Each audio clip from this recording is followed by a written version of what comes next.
Talk to Fluency from beginner to fluent. Take your English skills to the next level. Welcome to the Deep Dive, your shortcut to clarity.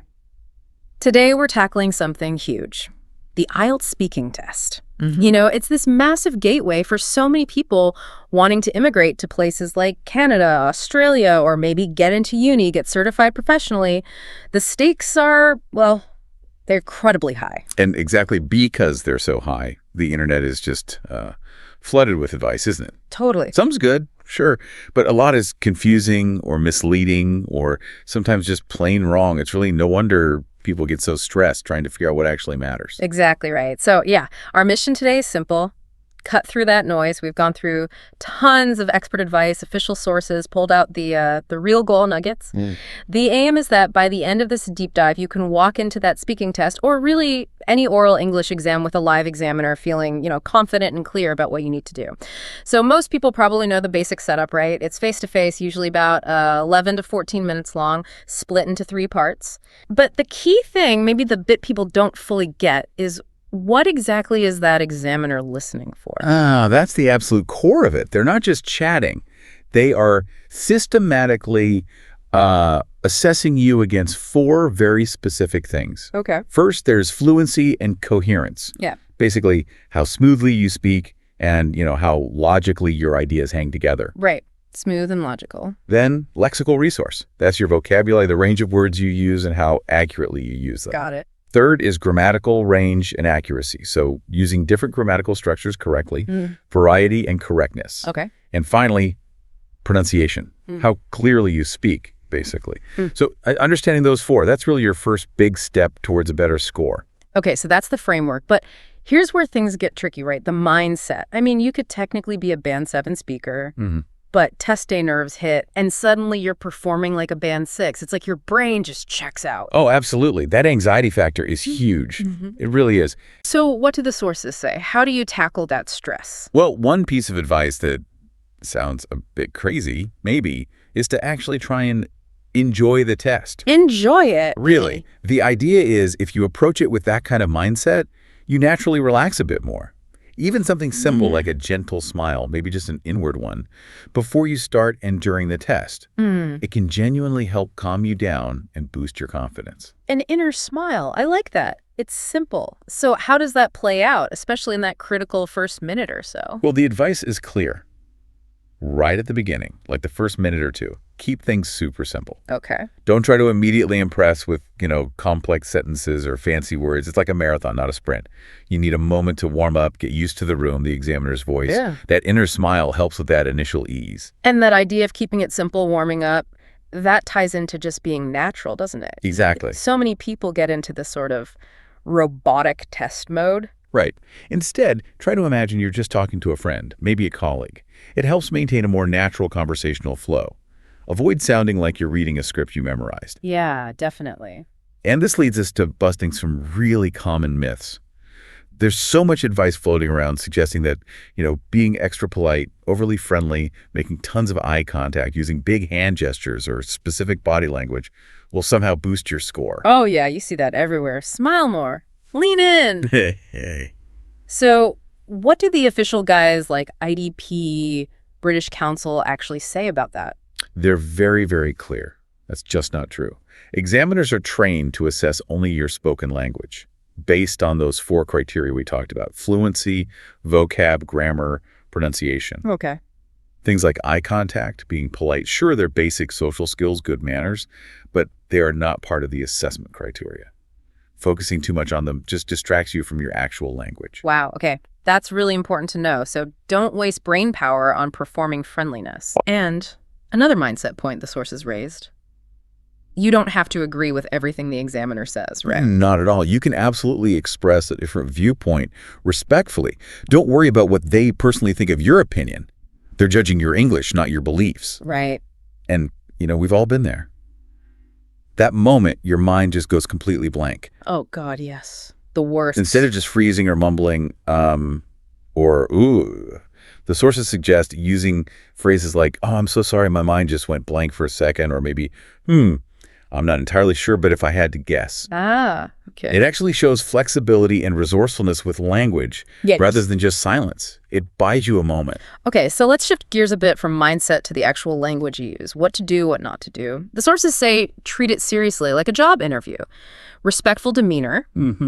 But, and here's the nuance, the test checks your ability to speak normally in everyday situations, which means both formal and informal English. That's absolutely right. You shouldn't try to sound overly academic, memorizing really formal phrases. Yeah. That just comes across as unnatural, robotic even. Right. Just relax and use your natural everyday English.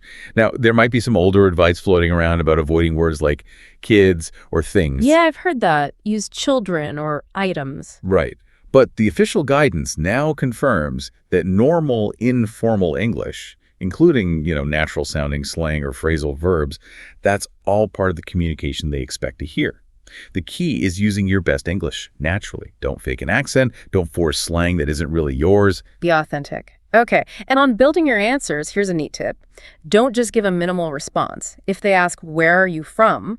AO, don't just say Tokyo. Yeah, expand. Right, immediately add something like, I'm from Tokyo, which is the capital of Japan. That little bit extra shows grammar and vocab right away, without being forced. And linking to that, if you mention something specific, like a city name they might not know, say, Hyderabad, just add a quick explainer. Ah, good point. Like, I come from Hyderabad, which is a city in the southern part of India. It shows you're thinking about the listener at the examiner. And also, crucially, don't wait for them to ask why.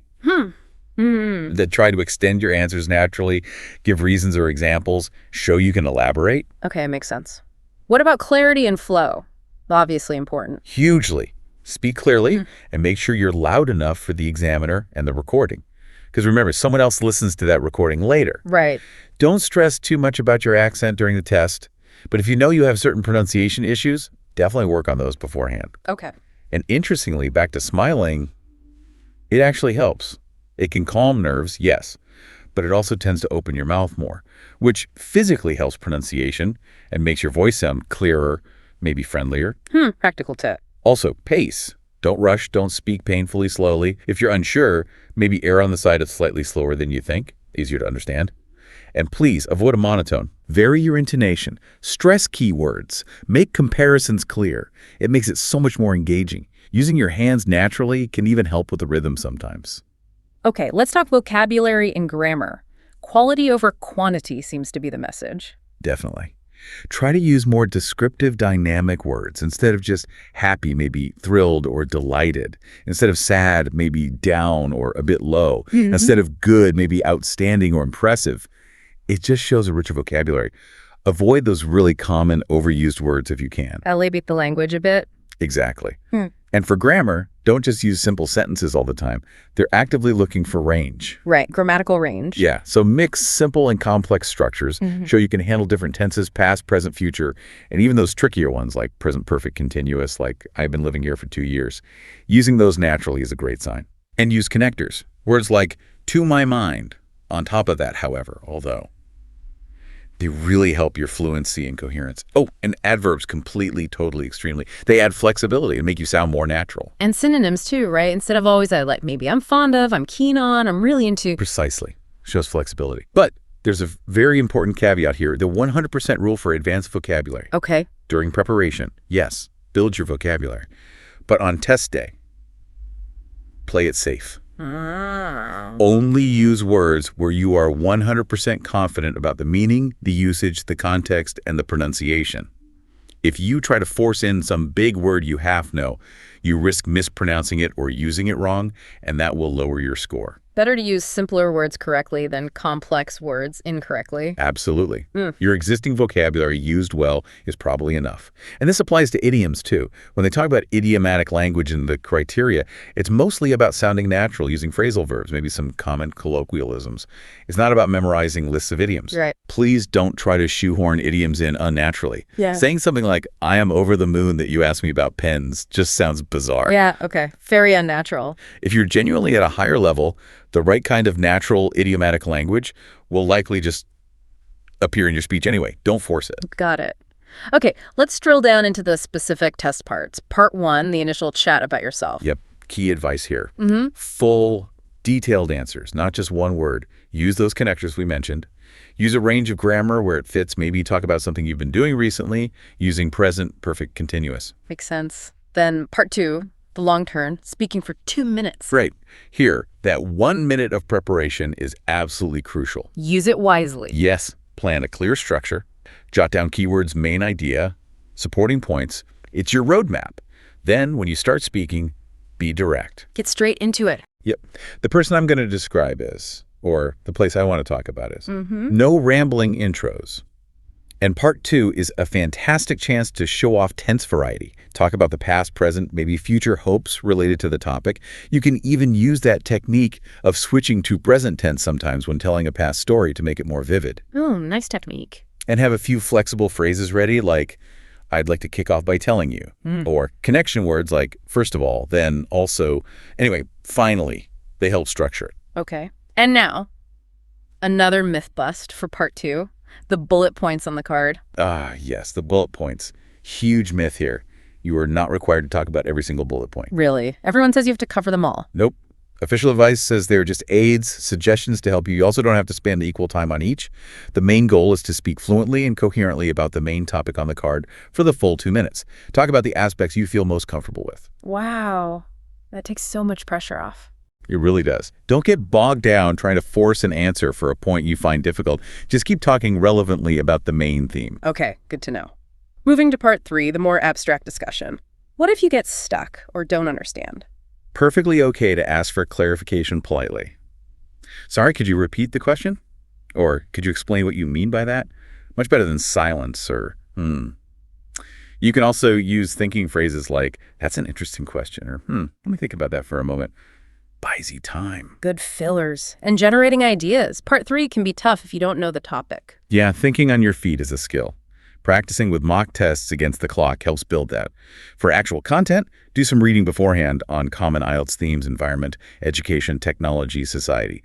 Use good sources like BBC News, maybe TED Ed Talks, even Wikipedia for background ideas and vocabulary. Build a mental toolkit. So have some general knowledge ready. Kind of. But remember, it's a language test, not a knowledge test. If you genuinely don't know much about something, it's okay. Explain why you don't know. To be honest, that's not a topic I'm very familiar with because... or I haven't really thought much about that, but perhaps. That's still using English to communicate effectively. Right. Explaining the lack of knowledge is still an answer. Exactly. You can use a personal example or two in part 3, but generally it's meant to be more abstract, more general discussion than part 1. And one more thing about naturalness here. Don't try to speak in perfect essay-like sentences. Okay. Real spoken English has restarts, slight repetitions, maybe you start a thought one way and adjust it. Or you might use fronting, like that film. Well, my brother recommended it, putting the noun first for emphasis. These are normal features, not mistakes. So embrace the slight imperfections of natural speech. Precisely. Authenticity. Okay, so looking at the bigger picture now, the long-term preparation philosophy. There seems to be conflicting advice about practicing common topics. Yes, there is. On one hand, practicing common topics is useful for building vocabulary and getting ideas, especially for parts 2 and 3. You need something to talk about. Makes sense. However, and this is crucial, the official sources strongly warn against memorizing answers. Ah, okay. Big difference. Huge difference. Examiners are trained, very well trained, to spot memorized responses. If they suspect you're reciting a script, they'll immediately ask you unexpected follow-up questions designed to see your real, spontaneous speaking ability. And if you can't handle those, your score will drop. So the takeaway is, practice topics to get ideas and vocab for a flexible, natural conversation. Build your toolkit, but never memorize whole answers. Prepare, don't rehearse a script. prepare, don't perform. Got it. And finally, an interesting point from the sources about the mindset, again, framing it as fun work. Yeah, it sounds a bit counterintuitive for exam prep, maybe. But the research suggests that when you're less stressed, when you actually find some enjoyment in the process of learning and practicing, you learn more deeply and perform better. Yeah. If you dread every practice session, you're kind of fighting yourself. Find the fun in the work. If you can.